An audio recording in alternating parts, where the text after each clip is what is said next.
Okay, now that you know what features are needed in order to make your product successful, now what we need to do is fully design the product. In this video right here, you are going to learn how to create a complete product design. This is going to include the physical, the visual, the technical, as well as the emotional impact of your product. So make sure you hit that subscribe button, read the caption below so you can find out how you can be a part of our exclusive business training membership and get ready to succeed.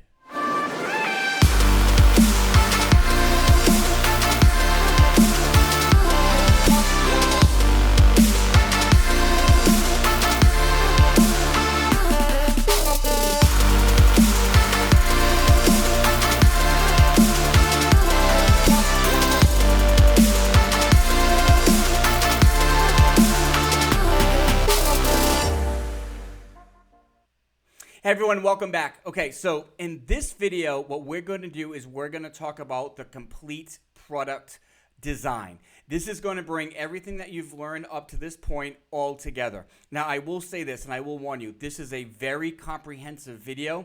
There is a lot of information going on here. Now, there's going to be a couple of different people out there. Some people will watch this video, know exactly what's going on, and be able to take the information and run with it. That's absolutely perfect.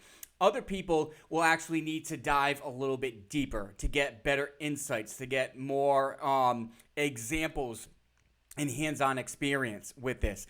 And that's perfectly fine too. So in this video series, we actually have a number of supplemental videos that's going to include various examples, various case studies, and we're going to have different videos for each section of the product design. So whether you are someone where this video that you're watching right now is all you need, perfect, we got you covered. If you are someone who needs more supplemental information and needs a little more info in order to dive deeper, we got you covered as well. Now, I will say this. The supplemental videos will be available in June 2024. All right, so what we're going to talk about today is product design. Product design is the complete design of the product. Now, what we're talking about is we're talking about the physical, the actual visual, what does the product look like, the technical, what components are inside the product to make it function, as well as the emotional impact. How do you resonate with your buyer persona's emotions, as well as how do you activate the five senses, all right? In this series right here, we're actually going to bring the CTQ, the SWOT, the whole product, the buyer persona, as well as a number of other business tools into this. So this is going to be a very comprehensive video. All right, you ready to dive in? Let's go. So the first thing we have to ask ourselves when we're creating a product design is, do people truly want it? Is there a demand out there? Will someone actually buy the solution? So the first thing you need to do is you actually need to ensure that there's desirability. All right. So in this right here, like we said, we are going to measure to see if there truly is a demand for this product. Is there enough people that's actually willing to buy this product? All right. We don't want to put all this money and all this energy into a product solution only to find out that no one's willing to buy it, all right? So how exactly do we do this? Well, we use a number of consumer research tools, consumer surveys, consumer interviews. You could actually talk to your customers as they come into your shop. You can talk to industry leaders. You can even do research with, you can do market research within the industry. So you could actually Google or search different marketing trends within the industry. Other things you can do is, in previous videos, you created a positioning map. You could see if that leads to different desirability outcomes, all right? So any of the business tools that you've used earlier. Okay, let me give you some examples on this. Number one is you can talk to customers when they come into your store or they interact with you and see if there's interest, right? So if you are a B2B sales organization, as your sales reps are actually talking to customers or prospects, whatever this new product that you have in mind that you want to launch, just casually ask the customers if this would be something that they would be interested in. Okay, if you have a storefront, as customers are coming in, ask them, hey, thank you for this purchase. Hey, I want to ask you really quick. We're thinking about doing this. What are your thoughts on that? If you are a restaurant, you can say, hey, we're thinking about changing the menu. Here are some of the things we're thinking of. What are your thoughts? Now, this right here is fantastic because it's simple, it's casual, it's easy. There's nothing really out of the norm you have to do except ask simple questions to people that you are already in front of. Here's the key thing. You're going to have to, you need a mechanism in order to record the responses, okay? So, for example, if you're B2B sales, it could be your CRM system. So every time you meet with a customer, you log in and you type into that customer's profile exactly what that meeting was like, and you can actually put in notes, hey, I talked to them about this product, and this is exactly what they said. If it is a restaurant and you're talking to a casual customer, obviously you probably don't have a profile on this individual, but you could always go in the back and actually maybe have a notebook or a spreadsheet or something, and you can put, hey, ask customer B about this product. Customer B said blah, blah, blah, blah, blah. If you're talking to customers casually, it's just important for you to actually record what the responses are so that you have something to track exactly what the demand is for the solution, right? Does that make sense? So that's the easiest thing you can do. Next thing is you can actually interview people in your target segment. So same exact thing.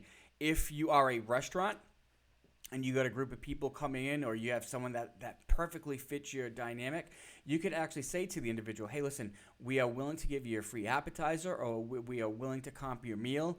Do you have about 15, 20 minutes where we could ask you a couple of questions really quick? We'd just love to get your insights on a new product that we're thinking about launching, all right? This will give you really good insights because you're not just asking someone a simple question on the fly. You are actually sitting down with this individual and trying to get more, a deeper insight on them, where you can ask them questions, they can ask you questions, you can ask them follow-up questions, and you can get a real good response on this. Another thing you can do is you can send out a survey to those on your email list, right? So you can create a survey in Qualtrics, SurveyMonkey, just some really easy platforms for an example that you can create and send out. So what this does is it's an email database you already have, and you can just send it out, blast out, hey guys, we're thinking about doing this type of a product. What are your thoughts? Is this something that you would be interested in? And then obviously you can also talk to industry groups. You could actually talk to maybe members of the Chamber of Commerce. You can talk to members of your local city, town council, maybe even talk to members of your local economic development company. If you're a restaurant, maybe there's restaurant groups that you can talk to, right? So there is a lot of different ways that you can actually test to see if there is a true desire for this product, right? Because remember, we can create what we think is good, but unless the target audience, or unless there's a specific segment willing to buy the product, it's not going to be successful. Now, this might be over some of your heads, which is perfectly fine. If you've never done consumer feedback, or you've never created a feedback loop, or you've never done research, it's a lot to start with. We actually have a series specifically geared towards consumer research and feedback loops. So make sure you check out that series. It's absolutely dynamic. It's going to give you everything that you need. This series will be available starting August 2024.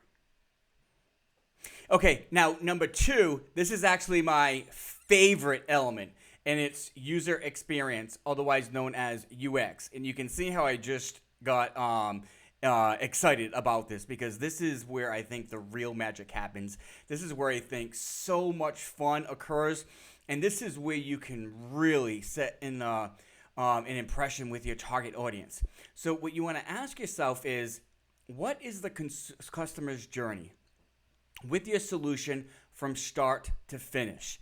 If you are a coffee shop, the second the individual walks in, what is that journey like to the moment that they walk out? If you're a retail store, same thing. The second someone walks in to the second someone walks out. If it's B2B sales, the second that you walk into an establishment and that person has interacted with that sales rep to the moment they leave, what is that journey like? If you're buying a product from Amazon, opening the box, what is that process like, right? So not only do you want to map out the entire experience from start to finish, but the other thing you want to do is you need to identify how are the five senses utilized in that process. Now, for some of you, some senses will be used. For others, it will not. Like if you are a coffee shop, the sense of taste will obviously be activated. But if you're a cell phone, obviously that's not going to happen. Some, the sense of touch or sight, some hearing and scent, right? So it all depends on your experience and your type of product. The other thing you want to do is not only mention and talk about the different senses, but what emotional impact do you want the target audience to be feeling? Now, you might be a simple logistics and supply chain company, and there's really no emotional feeling. Maybe it's a sense of ease. Maybe it is efficiency. But maybe, emotional impact isn't really there. That's perfectly fine. If you are Universal Studios or if you are a themed restaurant, obviously that's going to be a high emotional impact. So you want to, this is really, really important because consumers could be purchasing your product for that emotion. If someone is spending extra money to go to a theme park or to go to a themed restaurant or go to a high-end experience or to buy a high-end product, right? They're expecting an emotional outcome, and you have to ensure that you are providing that. All right, does that make sense? I want to give you guys a couple of examples so we can look at this, all right? So first of all, in Universal Studios, there's a fantastic ride, Harry Potter and the Escape from the Gringotts. Now, this is absolutely fantastic for those who have not gone on this ride yet. I was absolutely blown away with the experience. The second that you walk into this ride, it looks like you are literally in the movie in the Gringotts Bank. Everything about it is almost identical to the movie, from the chandeliers to the bank tellers to the individuals behind the bank. You are absolutely submersive into this environment. So what senses are activated? Obviously the sense of sight. I actually see the same exact experiences as if I was in the movie. Hearing the different sounds, and there's noises of the tellers in the background, and it sounds just like it did you were in the movie. And then obviously touch, when you eventually get on the ride and experience it, right? So you have all of these senses coming alive. Now, could they have easily had an old-fashioned ride line where people wait outside on a concrete sidewalk with rope and poles guiding where the line is? Absolutely. But they didn't do it. They wanted to sensually submerge you into the experience. So the second that you walk in, it's as if you're walking into the movie. All of the scenery, all of the sounds, all of the sights, actually riding the ride, it is as if you were actually in the movie, and they did a fantastic job. Let's try something different. A European cafe. You walk in, immediately what happens? The aromas of the coffee beans, the smell of fresh pastries, the sounds of people conversing. You look around and you see that authentic European decor. Then what happens? You walk up to the barista, who's extremely friendly and personable, and talks about your day and finds out what you want. And then what do? You sit down in comfortable chairs. You have beautiful scenery of a courtyard. You have an unbelievable taste of coffee and a pastry. And then you walk out, right? So the journey from start to finish, the second someone walks in, what do they see? What sensory? Okay, same thing with the hotel. You pull up to the hotel. Is there someone that helps you with your bags? Or do you have to bring the bags in yourself? Obviously, depending on the tier of the hotel will make that difference. Then you walk into the lobby. What do you see? What do you hear? What is the scent or the fragrance when you walk in? Does it smell alive and vibrant, or is it old and musty? Then you walk up to the counter. Is there even someone at the counter, or do you have to try to find someone? Is the staff friendly and energetic and exciting and helpful and courteous, Or are they just trying to make a paycheck and they're rude and they're just trying to get by? What is that experience like? Then you walk down the hallway and you see the amenities of the hotel. What is that journey? What do the hallways look like? What do the signs and the postings in the breakfast area on the pool yard all look like? Then you go up to the hotel. What does the elevator look like? You're walking down in the hallway. The second that you open the door to the hotel room, does it amaze you? Are you filled with excitement? Or are you like, wow, this is the room we have to stay in? Okay? Every piece of the journey. If someone has an issue with the room, they call customer service. What is that like? Okay? Every piece of the journey. What emotions are triggered? What senses are triggered? What is going on in each stage of that journey? Now, in these three examples, I used experiences, and you might say, "Hey, these are all experiences. Like it's pretty easy for someone to activate an experience." Well, what if I'm just a tangible product? Like what does that even mean? Steve Jobs, when he came back to Apple, he wanted opening a product to be an experience. From the product design of the packaging to the experience of opening the package, the way the package was laid out, the instructions, the welcome information, the way that you opened up the packagings and looked at the phone shiny, staring right at you, the moment that you felt the phone, and the entire experience from getting the phone and activating it, Steve Jobs purposely structured as simple as the process as opening a cell phone, and he wanted to make it an experience. Each step of the way, each layer of the packaging. Now, this type of packaging seems like everyone's doing it because they followed suit, but it was state of the art at the time. Before when you got a phone, it was just in a simple cardboard box. You just open it. There's probably debris all over the place. You had to wipe it down, start the phone up, and then you're on your way.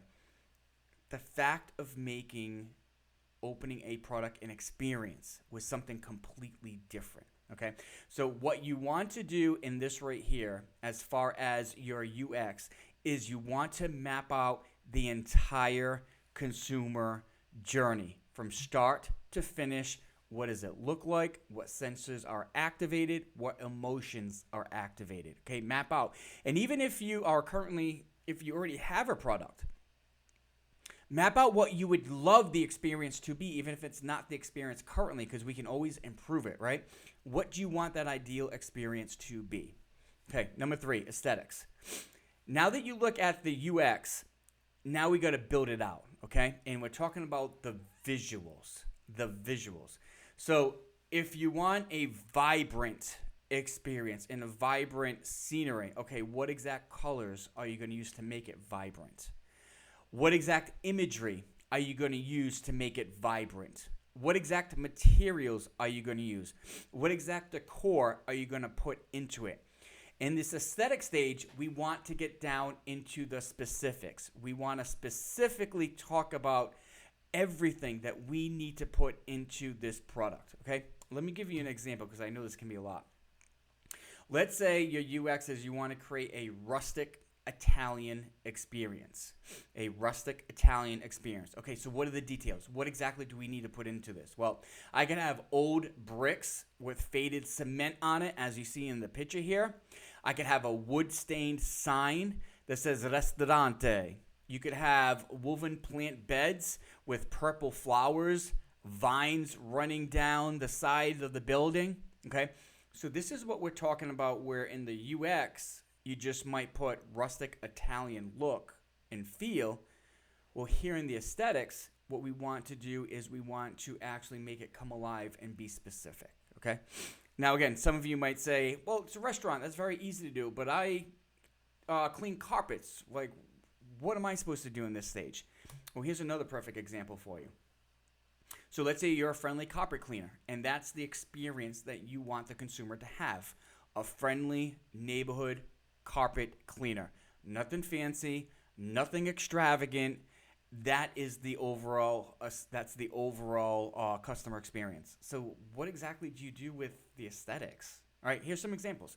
Maybe you have bright blue overalls. So it's bright and it's vibrant to illustrate friendliness, right, and courtesy. Maybe you have a matching blue hat that has your logo on it. Under the overalls, maybe they are wearing a white basic shirt, right? Maybe the van that they're driving is completely wrapped, professional, looks clean, looks sharp, blue and white colors, very friendly and professional looking. Maybe the equipment that the individual is using, it's clean, it looks professional, it looks effective, it's not dirty, it's not banged up, it's not dingy. The individual doing the carpet cleaning, maybe that individual is well groomed, extremely friendly, and as soon as they walk through the door, maybe they give the customer a branded brochure that talks about the entire process from start to finish, exactly what they're doing, why they are doing it, how happy they are to be doing business with you, and maybe even gives you a discount for a future purchase or for a referral. Okay? So this is just a simple example. So even if you're not a restaurant or a hotel, even the most mundane businesses, there is still an aesthetic side to it. If you're in logistics, maybe it's your website. If you're B2B sales, maybe it's the presentation or the professionalism of your sales staff, right? So you want to ask yourself, what is that user experience that you're trying to create? And visually, what needs to fall into place in order to make this happen? Okay, so that's number 3. Now, number 4 is quality. Now, when we're talking about quality, there's 2 things I have to be clear with. So, in critical to quality, in your CTQ, you listed all the benefits that the consumer wants in order to be happy. You listed all the features that the consumer needs in order to make these benefits come alive. And then you created measures to actually measure whether this is effective or not. Well, we're talking about the quality here, right? Because we don't want to duplicate what we already did with the CTQ. That's already done. We're talking about post-purchase quality. How are you going to ensure post-purchase quality? So what we're talking about here is not the quality of the actual product itself, but after you purchase the product. So for example, how are you going to maintain the quality of the product? Is it customer service? So if a consumer has a question, who is there to actually guide them through it? So if you're a hotel, how is the customer service at the front desk? If you're an Apple iPhone, how is customer service when you actually call into support, right? That's what we're talking about. Updates, computers, cell phones, software constantly need updates. How is that managed? Is that something that's actually going on in an ongoing process? When will you release updates? What is your process around that?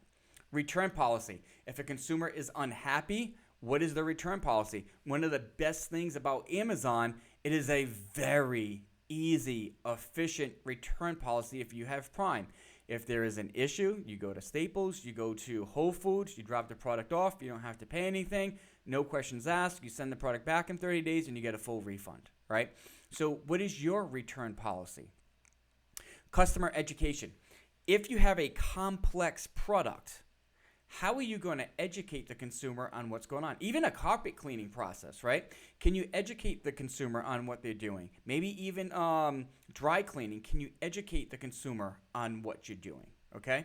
Now, obviously, the level of quality is going to be impacted by the market tier that you are in. So you just got to make sure that the level of quality that you are providing is in line with the market tier. Okay? So remember, CTQ is the quality of the product itself. What we're talking about here in product design is what type of quality are you going to provide? What are you going to provide to ensure quality after the purchase has been made? Does that make sense? Okay. Next one. Boy, we're flying through these, huh? Number 5. This is the one that's going to take you the most amount of time, and this is the one that I will be honest with you can be frustrating, right? This is functionality. How will the product work? How will your solution work? We want to be detailed. We want to be very specific in this stage, okay? So what you're going to do is you're going to look at your CTQ. Now remember, in your CTQ, you have a featured column. You have a column filled with needed features. So you're going to look at that. You're also going to look at your user experience.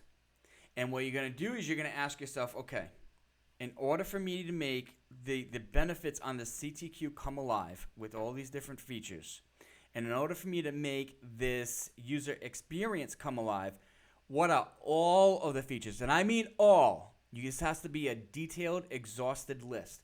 What are all of the features that I need in order to make this happen? Okay? Now that you've identified all the features, what components are needed to make each feature come alive? Okay? Again, you need a detailed list because this is what you're going to use to actually price out how much the product is going to cost in the future stage. Okay? So, what exactly am I talking about? Let me give you a couple of examples so hopefully this will help you out. So, let's say you are a computer company. The benefit that the consumer expects in order to buy this computer is a fast computer, right? It operates fast, doesn't freeze, keeps on going. Okay, what is the feature? Well, it's the computer board that's going to make it fast. The amount of RAM it has, right? The functionality of the computer board. Now,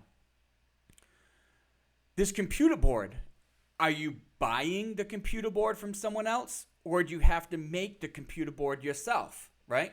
So if you're making the computer board yourself, what components, now I'm not a computer person, so I couldn't tell you, but like what exact components do you need on this computer board to make this happen? Are there chips that you need? Is there board material that you need? Are there different electronic elements that you need? Are there soldering guns that you need, right? Here, we're going to talk about how do we make this function come alive from a technical standpoint. How, from a technical standpoint, will this product actually work? Okay, so you have your top layer, which is the benefit. It has to go fast. You have your feature level, which is what is going to make it fast, the computer board. Okay, well, what is in that computer board? What do I physically need to buy to make that computer board actually work? Does that make sense? So I can either buy the board itself, and that's what I'm buying, or if I have to make the board, what are all the components I need in order to make this work? Okay, let me give you another example. Let's say you are a dry cleaner company, right? So let's say the benefit is safe clothing, right? So you want to go to a dry cleaner. You want to trust that the dry cleaner is going to dry your clothes. Going to clean your clothes effectively. You want to make sure that the color is still the same and vibrant. You want to make sure that the material is unharmed. You want clean clothes, but you want to make sure it's done safely. Okay, what is the feature that's going to make this happen? Well, let's say at this dry cleaning service, they have a specific process that they patentized, that they actually go through in order to make your clothes clean as well as safe. Okay, well, what's the functionality? What equipment, exact equipment, is needed for this process? What cleaning solutions are needed for this process? Okay, that's what we're talking about. You want to map it out. So in the next stage, in the profit series, we're going to actually talk about how do we make sure our product is profitable. Well, we need to know what it costs first in order to know if it's profitable. And in order to find out how much it costs, well, then we're going to have to go out and we're going to have to price each component. All right, so that's what we're doing right now is we're listing all of the different components that we need. I'll give you one more example. Let's say you're at a coffee shop. And let's say the benefit is a pleasant experience. The consumer expects a pleasant experience in this coffee shop. What's the feature? What's going to make this pleasant experience come alive? Well, it's going to be a well-trained staff, okay? But, like, what exactly is a well-trained staff? That's great. I'm going to have a well-trained staff. But, like, what exactly does that mean? How does that come alive? How do you actually get a well-trained staff? Okay, what exactly is the training? All right? One of the things you can ask is, how does the staff result in a pleasant experience? Okay, so what processes, what does the staff actually have to do in order to generate a positive experience? You got to write that down. You got to put those systems in place. You got to teach the staff that. What exactly does good customer service look like? If a customer comes up and wants to order a coffee, what is that interaction like? If the customer gets the coffee and wants to sit down at a table, what does that look like? If a customer has an issue with the restrooms or something's wrong with the coffee, what does that look like? When the customer leaves, are people saying goodbye? What does that all look like, okay? What exactly constitutes constitutes a pleasant experience? And how do you put that into the training for the staff? Okay, so again, what we're doing here in functionality is we're taking what we've already done in the CTQ. We've also taken what we want to come alive in that user experience, but now we have to map it out, a specific map of how we are going to achieve it. Okay, now the next question we have to ask, and notice what we've done so far, right? First, we've identified, is there a need and desirability? Then we actually talked about the user experience. How do we want the solution to come alive? What do we want the user to experience when they think of our brand? Then we talked about the aesthetics. Then we talked about all the functionality and the components and the feature needed to make this alive. The next question we have to ask is it possible? Is it possible? All right? And this is what we call feasibility. Now, what I mean by is it possible is this. We would all love to have a car that does not require electricity and runs automatically and does not require gas, and it just starts and goes. You don't have to worry about anything. We would all love that. There would be a huge demand for that. But does that technology exist? We would probably like flying cars. Maybe you would, maybe you wouldn't. Does that technology exist? Okay?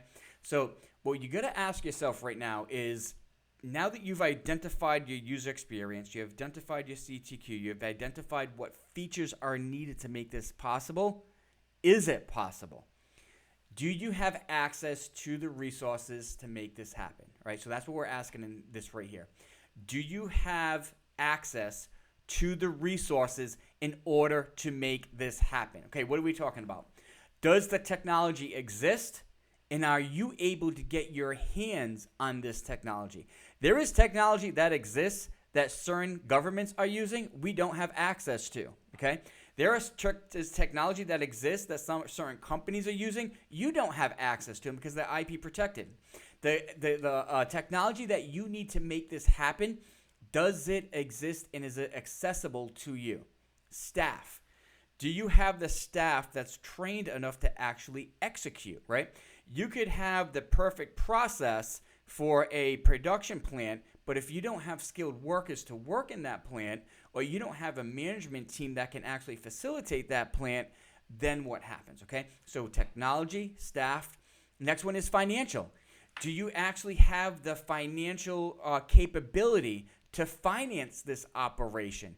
Do you have cash? Do you have a loan? Do you have investors? Is this actually possible from a financial standpoint? Materials. Are there materials or raw materials, whether refined or raw materials, needed to make this happen? And do you have access to those? Can you afford them? Expertise. Do you have the management that has the expertise in order to facilitate and execute? So the main question is when you're looking at all these different items, the technology, the staff, the financial, the materials, the expertise, the question is, do you have or can you get these resources? Do you currently have or can you get these resources, right? So what you want to do is you want to look at your CTQ. You can also look at your user experience. You can also look at your functionality. These are the resources that you need. Now look at your SWOT. Is it feasible to execute? What you need, is it in line with your strengths and what you have? Is it feasible to execute? If so, proceed forward. If not, if these resources are not available, then you got to ask yourself, okay, even though this is the perfect design, even though I absolutely love this element, I cannot execute it. So how do you adjust? Do you sell the plan to another company who can execute it? Do you partner up with someone who has the capabilities to execute it? Do you refine the plan in the means of what you can execute? That's all business decisions that you have to make. But you have to make sure that you have the resources that are capable in order to make this alive. Okay? Remember, all of these business tools are connected.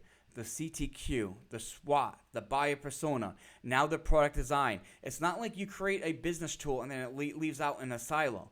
We incorporate all of these business tools together for a reason. Okay? Now, This is it. Final stage. Don't worry, guys. You're almost there. Final stage, viability. Viability. And we're talking about the overall business viability. Will the price that people are willing to pay for the solution, is it enough to generate a profit? This is where you use your accounting skills. This is where you use your profit and loss, right? Will you have enough sales overall to generate an overall profit? All right? Remember, if you do not make a profit, you have a hobby. If you do not make a profit, you have a hobby. So in viability, we're actually talking about the business sense. What you want to do is you want to look at your functionality, all the features that you need to make this a reality. Then you want to price all of those features out. Then you want to look at your internal costs. How much is it going to cost you to produce this product? Then you look at what can you sell it for? How many sales are you going to make? Overall, will it turn into a profit? Now, in the next series, which is profit, we go over this in a much deeper sense. But you want to get a rough estimate at this stage so you're not wasting your time. Is it going to be profitable? Okay? Remember, if you do not make a profit, you do not have a business, you have a hobby. If you do not make a profit, you do not have a business, you have a hobby. All right? What is the task for this series? There's only one task, but it's a huge one. You got to create your product design. So your task is you got to go over all 7 elements described in this video and create your product design. Okay? Look at all 7 tasks and create your product design. Use the outside resources if you need them for help, if you want a deeper dive and more guidance into creating your product design. Okay? So that is this series. What's next? Show me the money. This concludes the series on profit. And this concludes the series on solution. The next series is profit. I'm jumping ahead of myself. So in the next series, we're going to talk about, okay, we identified who our target audience is. We've identified our competitive strategy. We've identified the solution and built out our product design for the solution we want to create. Now we got to make sure our business is profitable. That's what we're going to talk about in the next series, and it's going to be a dynamic series, so I look forward to seeing you guys in that one. Bible verse of the day, Proverbs 21:5. This is a good, I love all these Bible verses, to be honest with you, but this is a real good one. Good planning and hard work lead to prosperity, but hasty shortcuts lead to poverty. Good planning and hard work lead to prosperity. As you're creating this product design, it is going to be tedious. It could be a lot of work. It could drive you nuts at times. But it's important to do it thoroughly and complete, because good planning and hard work will help you lead to prosperity. All right? It will help you lead to prosperity. But you have to make sure the planning is complete, the planning is thorough, and the time is put in. Okay? All right, guys, that is this video. I hope you have learned a lot. This is a lot in this video. You might need to watch it a couple times. You also have the supplemental information if you need it. See you guys in the next one. Bye.